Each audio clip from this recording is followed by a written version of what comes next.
والصلاة والسلام على رسوله محمد خاتم النبيين وإمام المتقين وقائد الغر المحجلين وعلى آله وأصحابه أجمعين. أما بعد، فأعوذ بالله من الشيطان الرجيم. بسم الله الرحمن الرحيم. إن الله يأمركم أن تؤدوا الأمانات إلى أهلها وإذا حكمتم بين الناس أن تحكموا بالعدل إن الله نعم ما يعظكم به. صدق اللہ العظیم.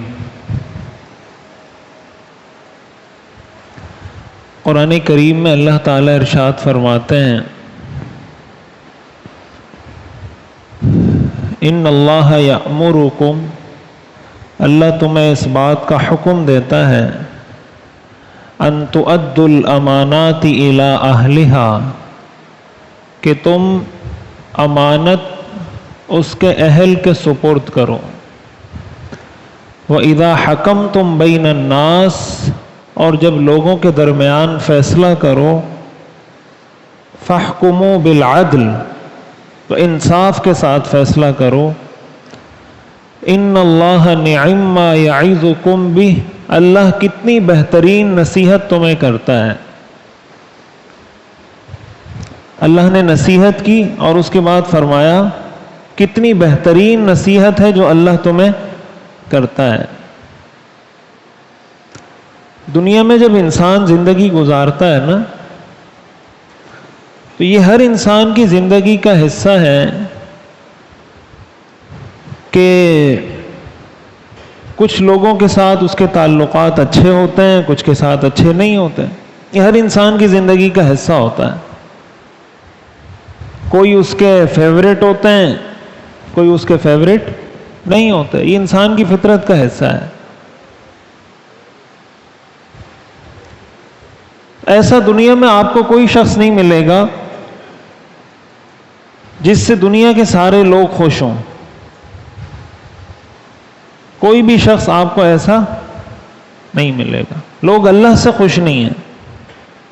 اللہ سے خوش ہے نا دنیا میں لوگ، جو اللہ سے خوش، اللہ کو مانتے ہی نہیں ہیں. لوگ اللہ کے رسول سے خوش نہیں ہیں. کتنے لوگ ہیں جو اللہ کے رسول کو نہیں مانتے. تو میرے خیال سے اگر انسان یہ کوشش شروع کر دے کہ میں ہر آدمی کے لیے فیورٹ بن جاؤں، یہ ناممکن ہے. یہ کیا ہے؟ ناممکن. ایسا ہو نہیں سکتا کہ دنیا کے سارے لوگ آپ کو پسند کرنے لگ جائیں، آپ سب کے فیورٹ بن جائیں، سب کے لیے آپ قابل قبول بن جائیں. آپ ایڑی چوٹی کا زور لگا لیں، نہیں کر سکتے. اللہ نے دنیا کو ایسا بنایا ہی نہیں ہے. اللہ تعالیٰ قرآن کریم میں فرماتے ہیں وَلَوْ شَاءَ رَبُّكَ لَجَعَلَ النَّاسَ أُمَّةً وَاحِدَةً، کہ اگر تیرا رب چاہتا تو لوگوں کو ایک امت بنا دیتا. لَوْ شَاءَ رَبُّكَ لَجَعَلَ النَّاسَ أُمَّةً وَاحِدَةً. اسی لیے انسان کو یہ کوشش تو ترک کر دینی چاہیے کہ میں سب کو راضی کر لوں. یہ کوشش کیا کر دینی چاہیے؟ ترک. کیوں؟ اس لیے کہ ہدف یا گول ایسا ہونا چاہیے جو اچیویبل ہو، جس کو آپ اچیو کر سکتے ہو، جس کو آپ حاصل کر سکتے ہو، ممکن ہو آپ کے لیے کہ آپ اس تک پہنچ جائیں. کوئی ایسا ہدف رکھنا جو ناممکن ہو، یہ عقل مندی نہیں کہلاتی، یہ بے وقوفی کہلاتی ہے.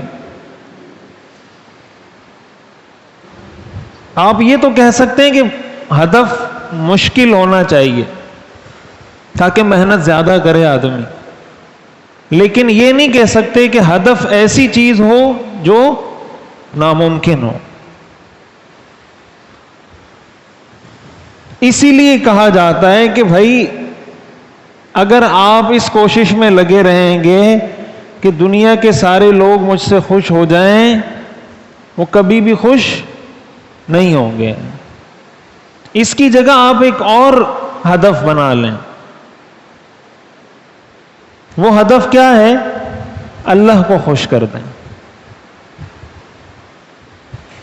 اللہ کو خوش کر دیں. جب آپ اللہ کو خوش کریں گے تو اللہ تو راضی ہو جائے گا نا. کم از کم اللہ تو راضی ہو جائے گا. مخلوق میں پھر بھی کوئی راضی ہوگا، کوئی راضی نہیں ہوگا. اور اگر اللہ کو راضی نہ کرتے، مخلوق میں پھر بھی کوئی راضی ہوتا، کوئی راضی نہ ہوتا، تو بہتر کیا ہے کہ اللہ کو راضی کر لیں.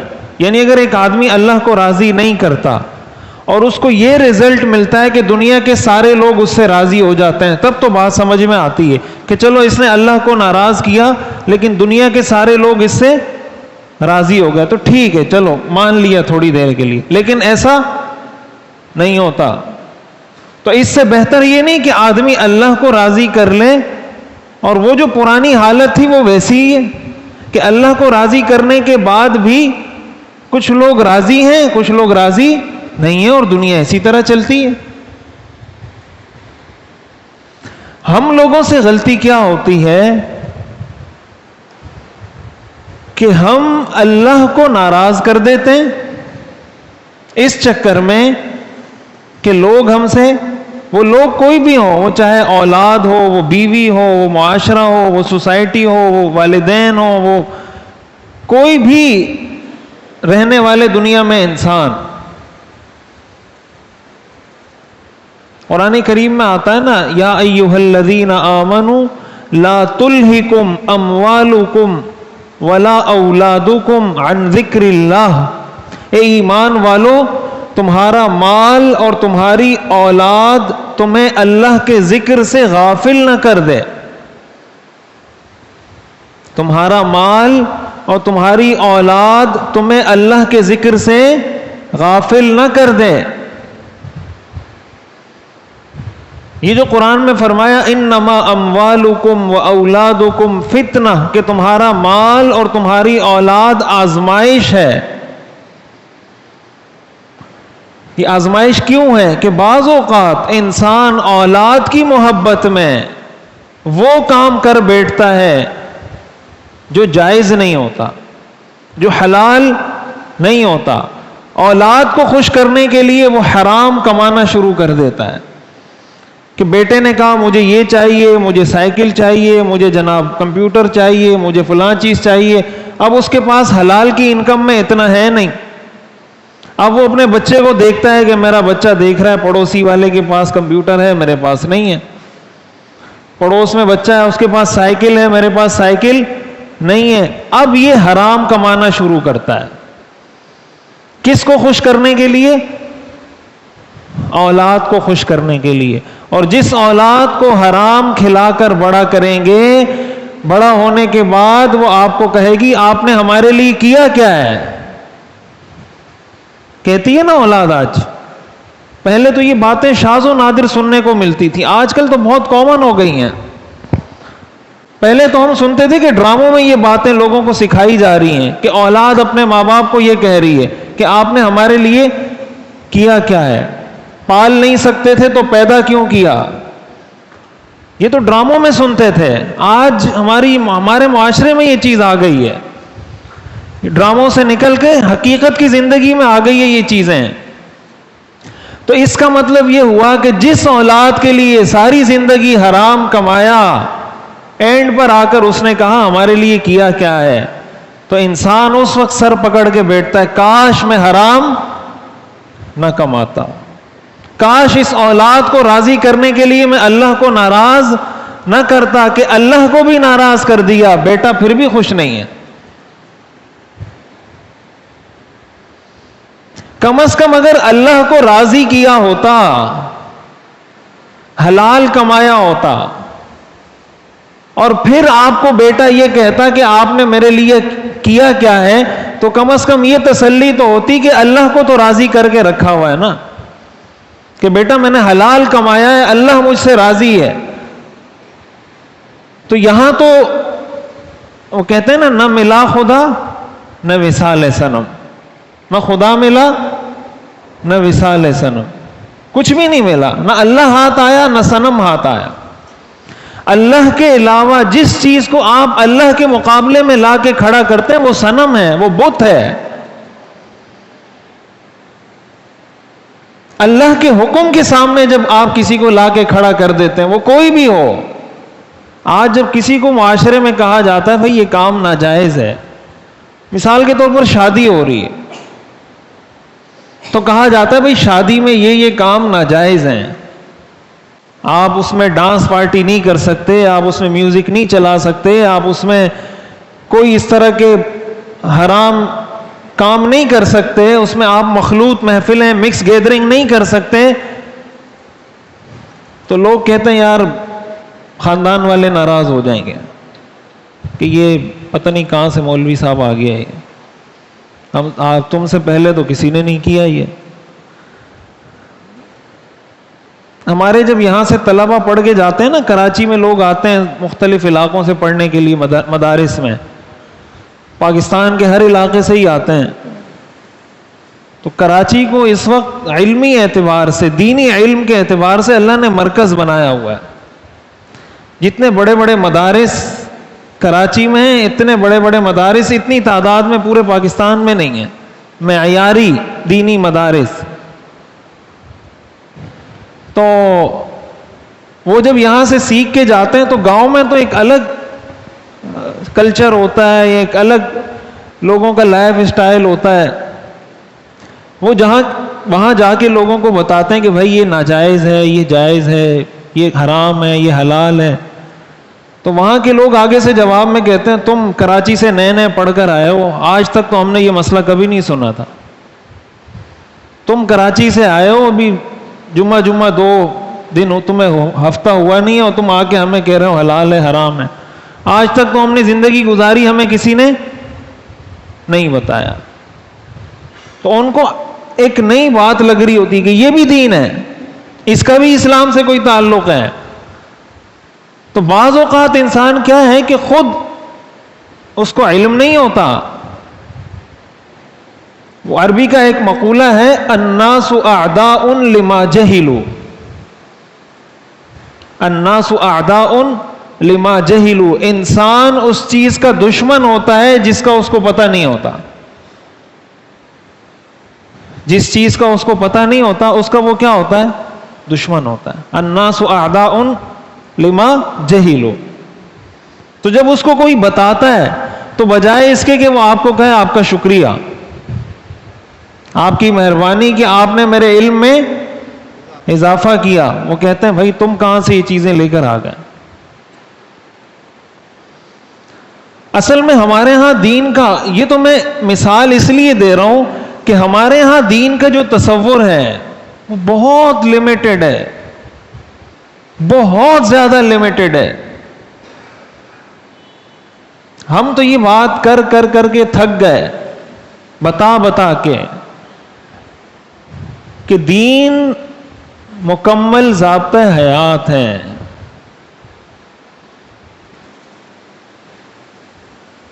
دین زندگی کے ہر شعبے میں اسلام پر عمل کرنے کا نام ہے. وہ آپ کا معاشی سسٹم ہو، وہ آپ کا سیاسی سسٹم ہو، وہ آپ کا معاشرتی سسٹم ہو، وہ آپ کا اخلاقی سسٹم ہو، وہ آپ کا عبادات کا سسٹم ہو، عقائد کا سسٹم ہو، ہر شعبے میں اسلام کو فالو کرنے کا نام دین ہے. تو جب کوئی نئی بات، میں ایک جگہ پہلے امامت کیا کرتا تھا، تو کبھی کبھی ایسا ہوتا ہے نا کہ سردیوں میں آپ نے دیکھا ہوگا لوگ نمازوں میں کھانستے بہت ہیں، بہت زیادہ. ایک تو یہ کوئی بیمار ہے، کسی کو کوئی عذر ہے، کوئی بیماری ہے تو وہ کھانس رہا ہے، وہ تو سمجھ میں آتی. بعض لوگ بلا وجہ نماز میں کھنکار رہے ہوتے ہیں اور اپنا گلا صاف کر رہے ہوتے ہیں، یعنی ان کو کھانسی نہیں آ رہی بلا وجہ.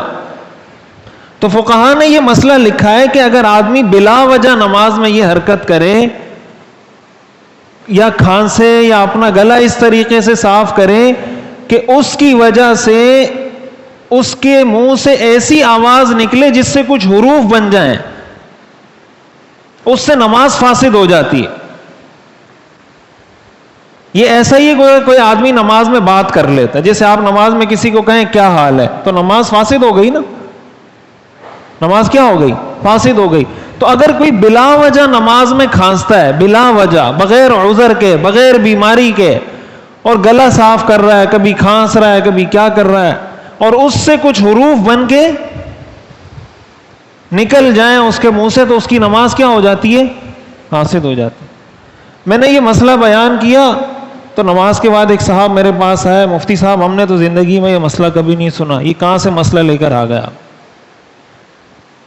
میں نے اس سے پوچھا آپ نے مدرسے میں کتنے سال پڑھا ہے؟ کہا میں نے تو نہیں پڑھا. میں نے کہا کوئی قرآن کا درس، کوئی ترجمہ پڑھا ہو قرآن کا؟ بولا نہیں پڑھا. کوئی حدیث، کوئی بخاری شریف کچھ پڑھی ہو؟ تو میں نے کہا کہاں سے سنیں گے آپ؟ وہی آئے گی آپ کے اوپر.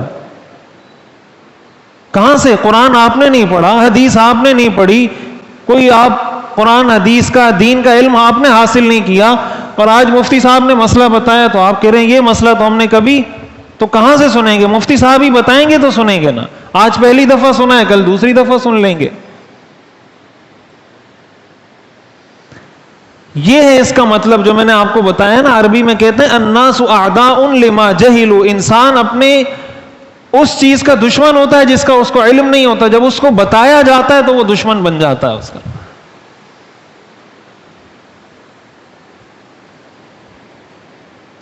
تو قرآن کریم میں اللہ تعالیٰ نے یہ ارشاد فرمایا ان اللہ یأمرکم ان تؤدوا الامانات الی اہلہا. میں جو بات عرض کرنا چاہ رہا ہوں، یہ شروع میں نے بات کی نا کہ دنیا میں آپ سے سب راضی نہیں ہو سکتے. یہ طے کر لیں کہ اللہ کو راضی کرنا ہے. اللہ کو راضی کرنے کے بعد بھی کچھ لوگ راضی ہوں گے، کچھ ناراض ہوں گے، لیکن چلو اللہ تو راضی ہو جائے گا. اسی کے ضمن میں قرآن کریم میں اللہ نے فرمایا اللہ تمہیں اس بات کا حکم دیتا ہے کہ امانت اس کے اہل کے سپرد کرو. وَإِذَا حَكَمْتُمْ بَيْنَ النَّاسِ أَن تَحْكُمُوا بِالْعَدْلِ، اور لوگوں میں جب فیصلہ کرو تو انصاف سے فیصلہ کرو. مثال کے طور پر آپ کے پاس دو پارٹیاں آتی ہیں، ایک کہتا ہے بھائی اس نے میرے پیسے دبائے، دوسرا کہتا ہے نہیں یہ ہوا تھا فلاں ہوا تھا. آپ کے پاس آئے اور آپ کو کہتے ہیں کہ آپ ہمارا فیصلہ کر دیں. اب آپ جس کے خلاف بھی فیصلہ کریں گے ناراض تو وہ ہوگا نا، جس کے خلاف بھی فیصلہ کریں گے. دو پارٹیاں ہیں، دونوں کہہ رہی ہیں کہ میں حق پر ہوں، تو ظاہر ہے دونوں تو حق پر نہیں ہو سکتی. آپ کسی ایک کے حق میں فیصلہ کریں گے تو جس کے خلاف آپ کا فیصلہ جائے گا وہ آپ سے ناراض ہوگا. یہ تو طے شدہ بات ہے. تو اگر آپ انصاف کے ساتھ فیصلہ کر لیں گے تو وہ دوسرا ناراض تو پھر بھی ہوگا، لیکن اللہ تو راضی ہو جائے گا. اللہ کیا ہو جائے گا؟ راضی ہو جائے گا. دوسرا ہو سکتا ہے اس کو آپ تھوڑا سمجھائیں کہ بھائی میں نے اللہ کی رضا کے لیے یہ فیصلہ کیا ہے، ہو سکتا ہے وہ راضی ہو جائے. راضی نہ بھی ہو تو کوئی مسئلہ نہیں ہے. سب کو راضی کرنا یہ ہم پہ کوئی فرض لازم واجب نہیں ہے.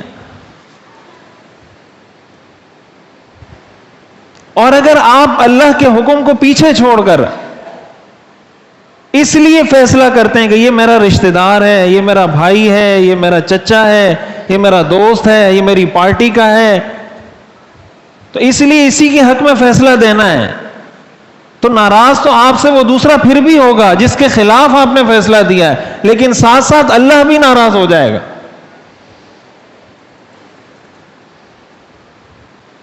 تو یہ بالکل کامن سینس کی بات ہے کہ انسان اللہ کو ناراض کر کے مخلوق کو راضی کرنے کی فکر میں لگ جائے تو دنیا میں آپ سے مخلوق کبھی راضی، میں نے آپ کو بتایا لوگ اللہ سے راضی نہیں ہیں، لوگ اللہ کے رسول سے راضی نہیں ہیں، لوگ رسول اللہ کے صحابہ سے راضی نہیں ہیں، تو میرے اور آپ سے کہاں سے راضی ہو جائیں گے؟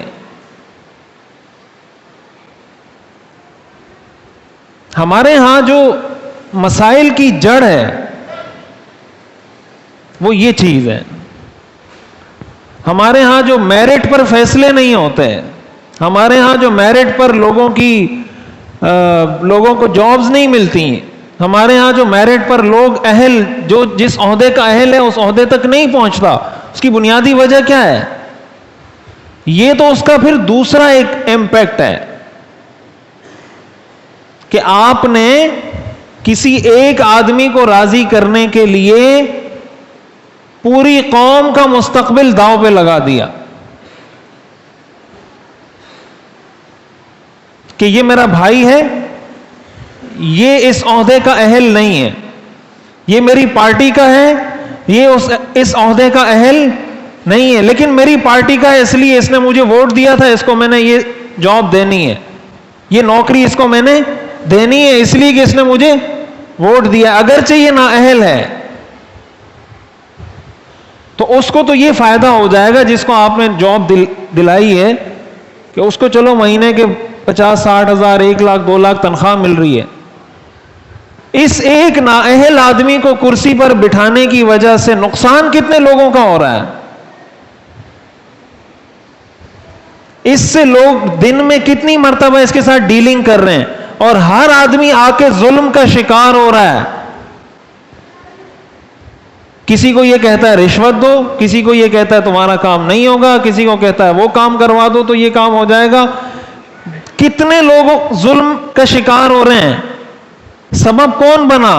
وہ ایک شخص جس نے نااہل آدمی کو کرسی پہ لا کر بٹھا دیا۔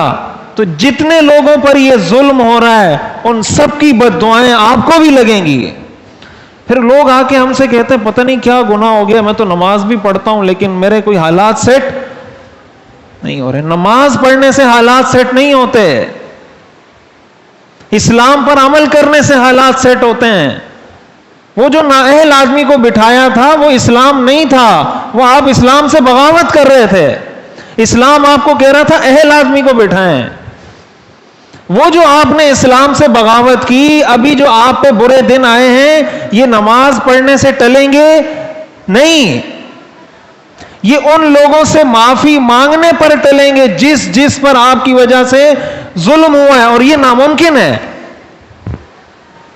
کہ آپ کے اس ایک عمل کی وجہ سے کتنے لوگ ظلم کا شکار ہوئے ہیں آپ کو نہیں پتا۔ تو آپ سب سے معافی نہیں مانگ سکتے، اور جب سب سے معافی نہیں مانگ سکتے، کسی ایک کی بھی آہ لگ گئی، کسی ایک کی بھی بد دعا لگ گئی، آپ وظیفے پڑھتے رہیں، صبح شام درود شریف پڑھتے رہیں، کچھ بھی نہیں ہوگا۔ نماز پڑھیں گے، نماز پڑھنے کا ثواب مل جائے گا، فرض آپ کے ذمے سے ساقط ہو جائے گا، ہم یہ کہیں گے یہ آدمی نمازی ہے، نماز پڑھتا ہے، لیکن اس کی وجہ سے آپ کے مسائل حل ہو جائیں گے، قیامت تک حل نہیں ہوں گے۔ یہ میں ایک مثال دے رہا ہوں آپ کو۔ اس طرح کے مواقع پر ہم چیزوں کو معمولی سمجھ کر اگنور کر دیتے ہیں کہ یار یہ چھوٹی سی بات ہے، یار جانے دو، باقی تو میں نماز پڑھتا ہوں، حج بھی کیا ہوا ہے، اور روزے بھی رکھتا ہوں، زکوٰۃ بھی دیتا ہوں، اتنے صدقے دیتا ہوں، بس ایک تو کام اگر ایسے بھی کر لیے تو کیا ہو جائے گا۔ دیکھیں ہر کام کے اثرات الگ ہیں۔ مثال کے طور پر نماز کے بارے میں آتا ہے نا، ان الصلاۃ تنہی عن الفحشاء والمنکر، نماز بے حیائی اور برائی سے روکتی ہے۔ یہ نماز کا امپیکٹ ہے کہ جب آدمی نماز پڑھتا ہے تو اللہ تعالیٰ نماز کی برکت سے اس کو بے حیائی سے بچا لیتا ہے۔ اسی طرح روزے کا ایک امپیکٹ ہے، اسی طرح حج کا ایک امپیکٹ ہے۔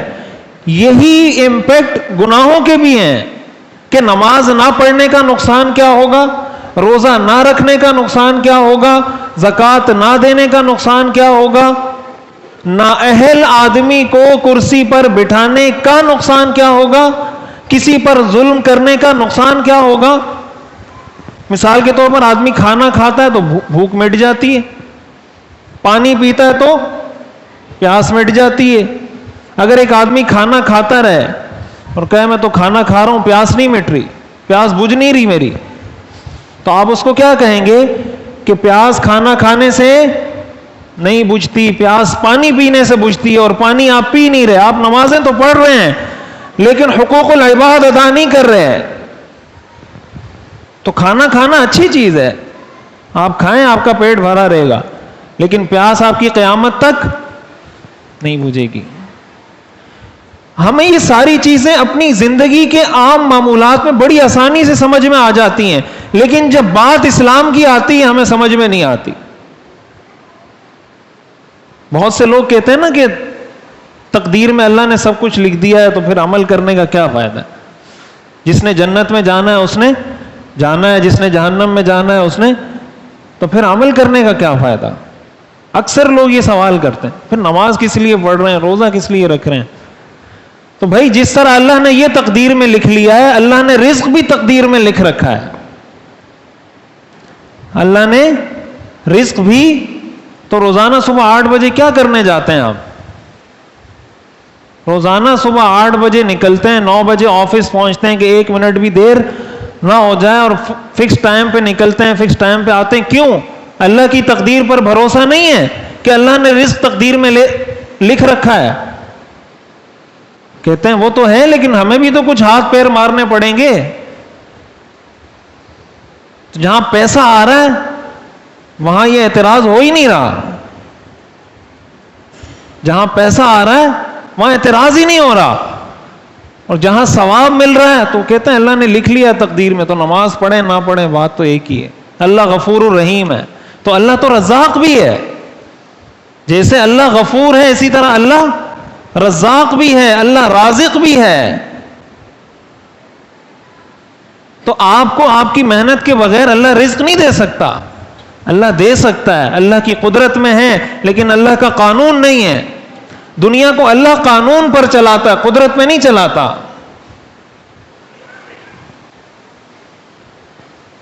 تو جہاں معاملہ دنیا کا آتا ہے, پیسے کا آتا ہے, ہمیں فوراً سمجھ میں آ جاتی ہے بات. جیسے میں نے آپ کو کہا نا کھانے کا مسئلہ ہے, تو ہر آدمی کہے گا کہ بھائی پانی پینے سے پیاس بجھتی ہے. ہمارا دنیا کا معاملہ ہے نا, دنیا کی ضرورت ہے. لیکن اگر ہم کسی کو کہتے ہیں کہ بھائی نااہل آدمی کو آپ ووٹ نہ دیں, جس آدمی کو آپ سمجھتے ہیں یہ نااہل ہے, یہ آپ کے ووٹ کا حقدار نہیں ہے, یہ آپ کے علاقے کی, آپ کے شہر کی, آپ کے ملک کی خدمت نہیں کر سکتا, وہ کہتے ہیں یار یہ میری پارٹی کا ہے, کل جیتے گا تو مجھے کوئی نوکری دلا دے گا, اس لیے میں اسی کو ووٹ دے رہا ہوں.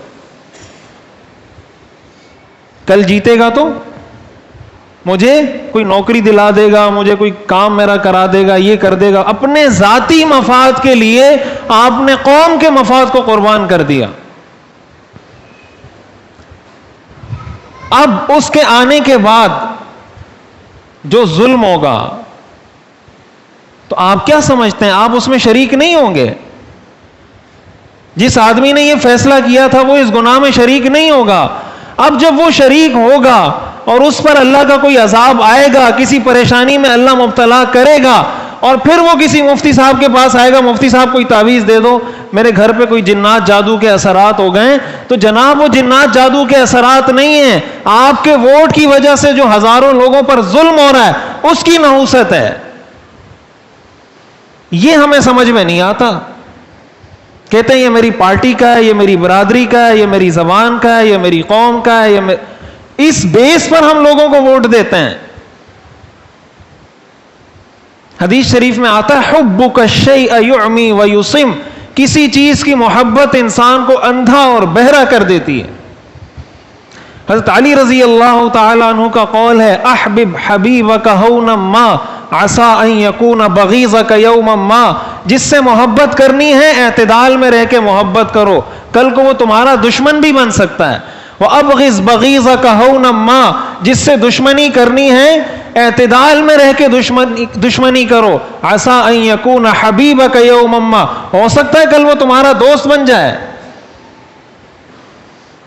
کوئی دوست ہے تو اس کو سارے راز نہیں بتا دینے چاہیے کہ میرا بہت جگری دوست ہے, سارے راز اس کو بتا دیے, کل اس سے دوستی ختم ہوئی وہ سارے راز فاش کرتا پھرے گا. اور کسی کی دشمنی میں بھی اتنا آگے نہ جائیں کہ کل کو اگر وہ دوست بنتا ہے تو آپ آنکھیں ملانے کے قابل نہ رہیں.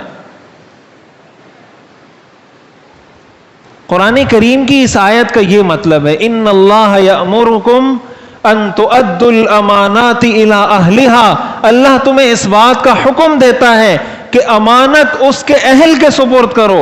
جب امانت نااہل کے سپرد ہوتی ہے معاشرے میں ظلم عام ہوتا ہے. حدیث شریف میں آتا ہے حضور صلی اللہ علیہ وسلم نے قیامت کی علامات میں سے ایک علامت یہ بتلائی تھی، اذا وسد الامر الى غیر اہلہ فانتظر الساعہ، جب معاملات نااہل لوگوں کے سپرد کر دیے جائیں تو قیامت کا انتظار کرنا۔ ہم اپنے رویوں پر ہمیں نظر ثانی کرنے کی ضرورت ہے، حقیقی معنوں میں مسلمان بننے کی ضرورت ہے۔